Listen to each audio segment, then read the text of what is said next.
आप सभी लोगों को प्रभु यीशु मसीह के नाम से जय मसीह की।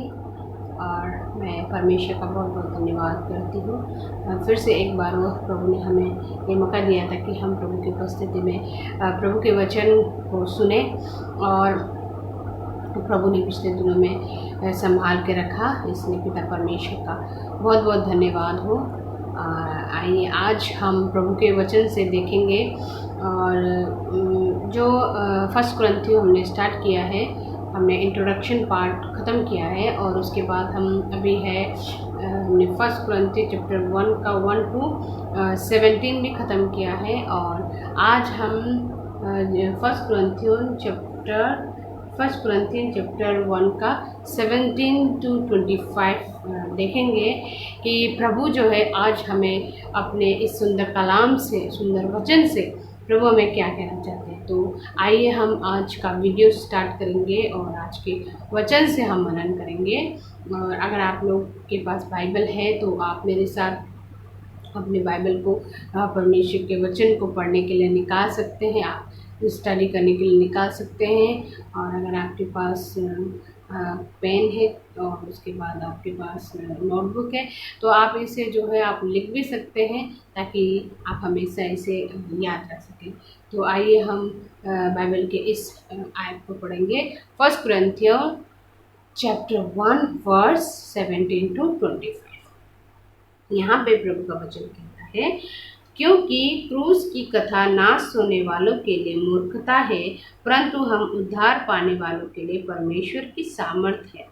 क्योंकि लिखा है, मैं ज्ञानवानों के ज्ञान को नष्ट करूंगा और समझदारों की समझ को तुच्छ कर दूंगा। कहाँ रहा ज्ञानवान, कहाँ रहा शास्त्री, कहाँ रहा इस संसार का विवादी? क्या परमेश्वर ने संसार के ज्ञान को मूर्खता नहीं ठहराया? क्योंकि जब परमेश्वर के ज्ञान के अनुसार संसार ने ज्ञान से परमेश्वर को ना जाना, तो परमेश्वर की ये अच्छा लगा कि इस प्रचार की मूर्खता के द्वारा विश्वास करने वालों को उद्धार दे। यहूदी तो चिन्ह चाहते हैं और यूनानी ज्ञान की खोज में हैं, परंतु हम तो उस क्रूस पर चढ़ाए हुए मसीह का प्रचार करते हैं, जो यहूदियों के लिए ठोकर का कारण और अन्य जातियों के लिए मूर्खता है। परंतु जो बुलाए हुए हैं, क्या यहूदी क्या यूनानी, उनके निकट मसीह परमेश्वर की सामर्थ और परमेश्वर का ज्ञान है। क्योंकि परमेश्वर की मूर्खता मनुष्य के ज्ञान से ज्ञानवान है, और परमेश्वर की निर्बलता मनुष्य के बल से बहुत बलवान है। प्रभु हम सभी को इस वचन से बहुत आशीष दे। तो आइए हम इस वचन को आज देखेंगे। यहाँ पे सबसे पहले हम अपने इस टॉपिक को अगर हम कुछ टाइटल देना चाहते हैं, या इसे हम टॉपिक की तरह कह सकते हैं, तो आज हम पढ़ने जा रहे हैं, सीखने जा रहे हैं फर्स्ट कुरिन्थियों चैप्टर 1 का 17 to 25। यहाँ पे जो है परमेश्वर का ज्ञान और सामर्थ्य के विषय में लिखा हुआ है। देखिए, परमेश्वर का जो सामर्थ्य है, परमेश्वर का जो ज्ञान है, वो हम नहीं समझ सकते, है ना। पहली बात, हम मनुष्य हैं, उन्होंने हमें अपने हाथों से बनाया, और हमारा कितना ज्ञान है, हमारा सिर्फ उतना ही हम समझ सकते हैं जितना परमेश्वर हमें चाहते हैं कि हम जाने, है ना। हम जाने, जितना परमेश्वर हमें चाहते हैं कि हम जाने और समझें, उतना ही हम समझ पाएंगे जितना प्रभु ने हमें ज्ञान दिया है। और अगर हम जो है चीज़ों को अधिक जानने की कोशिश करते हैं, जो परमेश्वर ने जो हमें रिवील नहीं किया है ना, जो परमेश्वर नहीं चाहते अभी हमें रिवील करना, अगर हम उस चीज़ को भी जानने की कोशिश करते हैं तो वो हमारी मूर्खता है ना, वो हमारी मूर्खता है। तो अच्छा है कि जितना परमेश्वर हमें सिखाता है वो हमारे लिए क्या है, काफ़ी है। यहाँ पे हम पहले आयत में जब हमने पढ़ा, 18वीं आयत में हमने पढ़ा, तो यहाँ पे लिखा है कि क्योंकि क्रूस की कथा नाश होने वाले के लिए मूर्खता है ना। क्रूस की कथा नाश होने वाले के लिए मूर्खता है। नाश होने वाले आत्मा समझ नहीं पाते हैं कि क्रूस की कथा इन गहराइयों को केवल वही समझ सकते हैं जो परमेश्वर पर विश्वास करते हैं, है ना। क्रूस की कथा जो है वो हमें उद्धार देती है, ये कौन समझ सकता है? ये सिर्फ वही समझ सकता है जो क्रूस की कथा पर विश्वास करता है ना, जो परमेश्वर पर विश्वास करता है, जो प्रभु यीशु मेरे लिए मारा गया, गाड़ा गया और तीसरे दिन जी उठा, और प्रभु मेरे लिए क्रूस पर कुर्बान हुआ, मेरे पापों के लिए, मेरे अपराधों के लिए, मेरी गलतियों के लिए प्रभु यीशु मसीह क्रूस पर चढ़ाए गए हैं और उसके द्वारा मैं उद्धार पाता हूँ। जो व्यक्ति इस बातों पर विश्वास करता है, इस वचन पर विश्वास करता है, बाइबल में विश्वास करता है, परमेश्वर पर विश्वास करता है, वही जो है उद्धार पा सकता है। अगर जो व्यक्ति उद्धार पाना ही नहीं चाहता, बातों को समझना ही नहीं चाहता, क्रूस की कथा को मूर्खता समझता है और जो बाइबल को बिल्कुल समझने की कोशिश नहीं करता, जो अपनी मनमानी करता है, जो जिसका हृदय कठोर है, उसे आप चाहे कितना भी प्रभु का वचन देंगे, वो क्या होगा, उसके लिए क्रूस की कथा क्या होगी, मूर्खता होगी। उसकी वो अपने ज्ञान से क्या करने की कोशिश करेगा, वो अपने ज्ञान से ये समझाने की कोशिश करेगा कि किसी के मरने से मैं कैसे अनंत जीवन पा सकता हूँ। वो इतना ज्ञानवानी अपने आप को समझेगा कि कोई मेरे लिए मरा और मैं उसे कैसे उद्धार पा सकता हूँ, क्योंकि वो इस बात को समझ ही नहीं सकता है। वो इस बात को क्या कर सकता है, समझ ही नहीं पा रहा है कि प्रभु यीशु के क्रूस पर चढ़ने का मतलब हम सब लोगों के पापों के लिए, और जो वो सारी चीज़ों की सच्चाई को जानता ही नहीं, और उसे अगर कह दिया जाए कि तुम्हारे लिए प्रभु यीशु मरे हैं, तो वो उस बात को समझ ही नहीं पाएगा। तो इसीलिए जो अपने मनुष्य, और ये सारी बातें मेरे प्रियो, मनुष्य अपने ज्ञान से नहीं समझ सकता। परमेश्वर का वचन कहता है कि जो परमेश्वर का आत्मा ही हमें सारी चीज़ों को सिखाता है। परमेश्वर का आत्मा ही हमें ज्ञान देता है ताकि हम क्रूस की कथा पर विश्वास करें, उसके द्वारा हम उद्धार पाएं, उसके द्वारा हम अनंत जीवन पाएं। जब तक परमेश्वर का आत्मा हमारे जीवन में कार्य नहीं करता, हम उद्धार भी नहीं पा सकते। तो उन लोगों के लिए जो प्रभु पर विश्वास नहीं करते, उन लोगों के लिए क्या है, क्रूस की कथा नाश होने वाली। क्रूस की कथा उन लोगों के लिए क्या है, वो नाश होने वालों के लोगों के लिए मूर्खता है। वो उसको क्या करते हैं, मूर्ख समझते हैं। लेकिन जो उस पर विश्वास करता है, जो क्रूस की कथा पर विश्वास करता है, उसके लिए वो क्या हो जाता है, उद्धार का कारण बन जाता है, उद्धार का कारण बन जाता है और वो अनंत जीवन पाता है। तो यहाँ पे हम दूसरी आयत में देखते हैं, यहाँ पे लिखा है, कहाँ रहा ज्ञानवान और कहाँ रहा शास्त्री, कहाँ रहा इस संसार का विवादी, क्या परमेश्वर ने संसार के ज्ञान को मूर्खता नहीं ठहराया, है ना। सारे मनुष्य के ज्ञान क्या कभी भी काम में नहीं आ सकता। चाहे मनुष्य कितना भी ज्ञानी बनने की कोशिश करे, वे व्यर्थ है। चाहे वो कितना भी एक्सपर्ट बनने की कोशिश करे, वो क्या है, व्यर्थ है। हालेलुया। मनुष्य अपने आप को बहुत समझदार सोचता है, वो सोचता है कि मैं बहुत समझदार हूँ, मैं सब कुछ जानता हूँ और मैं बहुत बुद्धिमान हूँ, है ना। अपने आप को एक्सपर्ट दिखाने की कोशिश करते हैं, पर ये सब चीज़ें क्या है, ये सारी चीज़ें क्या है, अज्ञानी है। मनुष्य क्या है, अज्ञानी है। मनुष्य एक दिन, मनुष्य को जीवन देने वाला भी कौन है, परमेश्वर। परमेश्वर आज वो जिंदा है परमेश्वर के अनुग्रह के कारण, और वो कल मर जाएगा, है ना। वो कल मर जाएगा, उसका अस्तित्व खत्म हो जाएगा, उसका अज्ञानता, जो वो बहुत अपने आप को बुद्धिमान समझता है, वो खत्म हो जाएगा, उसकी सारी चीज़ें खत्म हो जाएगी, उसका ज्ञान, उसका बुद्धिमानी, उसका एक्सपर्टनेस सब खत्म हो जाएगा। उसकी मृत्यु के बाद उसे कोई नहीं याद रखेगा, है ना। तो ये सारी चीज़ें क्या है, सब चीज़ें क्या है, व्यर्थ है। ये सब चीज़ों का कोई मतलब नहीं है। सिर्फ और सिर्फ अस्तित्व किसका रहेगा, परमेश्वर का, परमेश्वर के ज्ञान का और परमेश्वर का वचन का। इसलिए मनुष्य को कभी भी अपने ज्ञान में, अपने बुद्धि में घमंड नहीं करना चाहिए। हालेलुया। कभी भी उसे क्या नहीं करना चाहिए, घमंड नहीं करना चाहिए। फिर यहाँ पे लिखा है, यहूदी तो चिन्ह चाहते और यूनानी ज्ञान की खोज में है, परंतु हम तो उस क्रूस पर चढ़ाए हुए मसीह का प्रचार करते हैं, जो यहूदियों के लिए ठोकर का कारण और अन्य जाति के लिए क्या है, मूर्खता है। लोग क्या चाहते हैं, चिन्ह चाहते, चिन्ह चाहते, बहुत ज़्यादा चिन्ह की खोज में रहते हैं लोग। जो है पूरा ढूंढ ढांड करते हैं, सोचते हैं कि हम, कई लोग तो ये भी सोचते हैं कि हम परमेश्वर को भी ढूंढ लेंगे, है ना।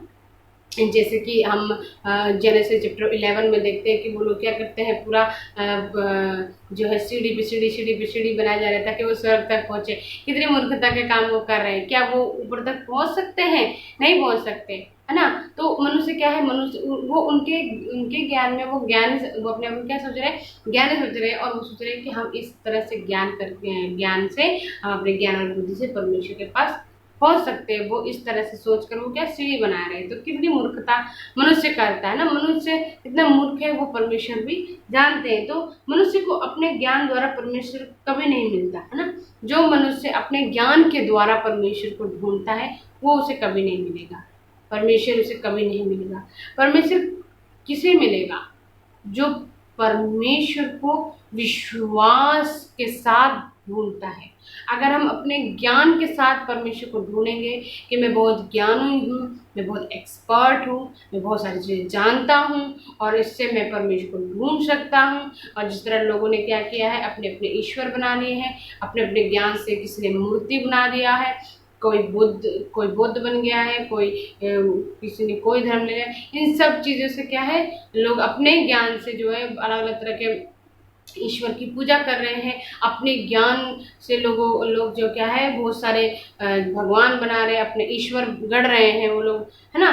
तो वो उनका ज्ञान है जिससे वो कभी भी परमेश्वर से वो कितने भी आराधना करें, उनकी कितने भी प्रार्थना करें, उनसे वो क्या है वो करें, क्योंकि वो कभी भी ज्ञान से, मनुष्य के ज्ञान से वो कभी परमेश्वर को ढूंढ नहीं सकते। लेकिन परमेश्वर किसे मिलता है मेरे प्रिय, परमेश्वर किससे मिलता है? जो परमेश्वर को क्या करता है, विश्वास से ढूंढता है ना, विश्वास के साथ ढूंढता है ना। हालेलुया। परमेश्वर हमारे हृदय को देखता है, प्रभु हमारे मन को देखता है, और प्रभु जो परमेश्वर को विश्वास से ढूंढता है, सच्चे ईश्वर को ढूंढता है, परमेश्वर उसे मिलता है।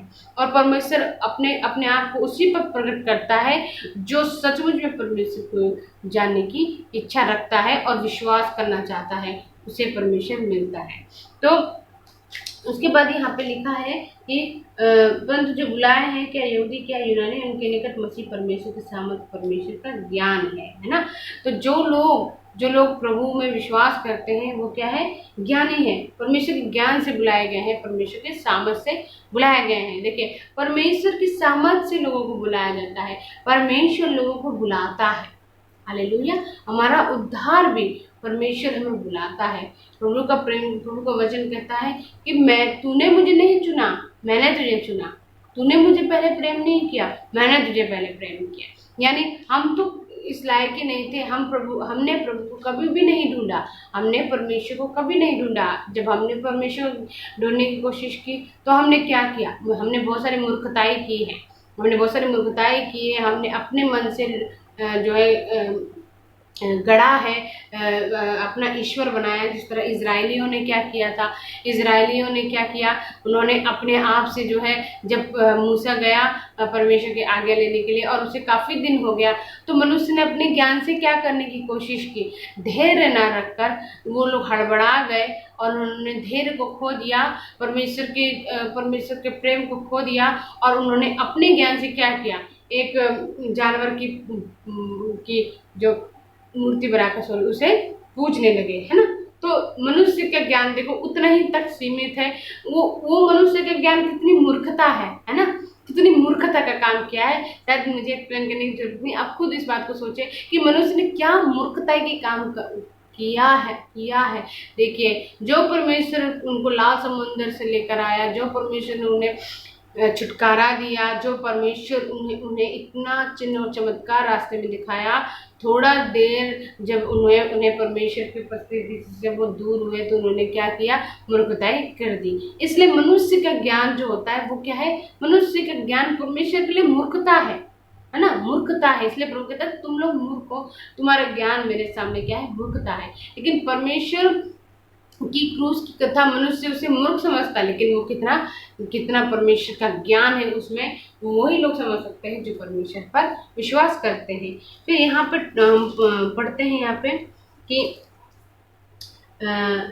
25 में, क्योंकि परमेश्वर की मूर्खता मनुष्य के ज्ञान से ज्ञानवान है और परमेश्वर की निर्बलता मनुष्य के बल से बहुत बलवान है। हालेलुया। मैंने आप लोगों को सारी चीजें एक्सप्लेन करके बता दिया है। यहाँ पे यहूदी ने सोचा था कि यीशु यीशु जो है राजा बनकर आएगा ना, ये उनका जो एक यहूदी अभी भी ये सोचते कि यीशु राजा बनकर आएगा। ऑफ कोर्स वो जब आएंगे तो वो राजा बनकर ही आएंगे सेकंड कमिंग में, लेकिन जब वो पहले आए तो वो क्या एक नम्र व्यक्ति बनकर आए, एक चरनी में उन्होंने जन्म लिया। तो इस चीज़ को जो है यहूदी लोगों ने क्या किया, इतना एक्सेप्ट नहीं किया उन लोगों ने, और उन लोगों ने उसे अपना राजा ना ठहराया, बल्कि उसे क्या किया, क्रूस पर टांग दिया, है ना। क्यों? क्योंकि उन्होंने क्या किया, यहूदियों को ठोकर लगी उस चीज़ के लिए। और अन्य जाति से क्या करते हैं, मूर्खता समझते हैं कि किसी के मरने से हमारा कैसे अपराध क्षमा हो सकता है ना। आज भी लोग इस चीज़ का ऑब्जेक्शन उठाते हैं। तो ये सारी चीज़ें क्या है, मनुष्य की सोच जो है मूर्खता है, उसमें कुछ भी ज्ञान नहीं रखा है। और इसी में हमें पता लगता है कि परमेश्वर जो है हमारा परमेश्वर सर्वज्ञानी परमेश्वर है। बाइबल कहती है ना, परमेश्वर जो है सर्वज्ञानी परमेश्वर है। तो हमें अपने ज्ञान पर भरोसा नहीं रखना है, हालेलुया। हमें अपने ज्ञान पे भरोसा ना रखकर परमेश्वर के ज्ञान पे भरोसा रखना है, प्रभु पर विश्वास रखना है, हमारे ज्ञान को हमें साइड में रखना है। और बुद्धिमान वही है जो परमेश्वर का भय मानता है। नीति वचन कहती है कि बुद्धिमता का जो शुरुआत है वो परमेश्वर के भय मानने से होती है। अगर आप प्रभु पर भरोसा रखते हैं, प्रभु का भय मानते हैं, इसका मतलब आप क्या है, बुद्धिमान है, आप ज्ञानी हैं। प्रभु को जानना ही ज्ञान है। और मैं आशा रखती हूँ कि आपको परमेश्वर ने आशीष दी होगी इन वचनों के द्वारा। आप और ज़्यादा स्टडी कीजिए, और ज़्यादा इस गहराई वचन जो होता है वो बहुत एक गहरा सागर की तरह है। आप जितना इसे खोलोगे, 15 मिनट 20 मिनट काफ़ी नहीं होता है चीज़ों को अच्छी तरह एक्सप्लेन करने के लिए, लेकिन जितना प्रभु ने मुझे सिखाया मैंने आप लोगों के सम्मुख में रखा है। आशा करती हूँ कि आपको आज का वचन से प्रभु ने आशीष किया होगा। आप सभी को प्रभु बहुत आशीष देगा। जय मसीह।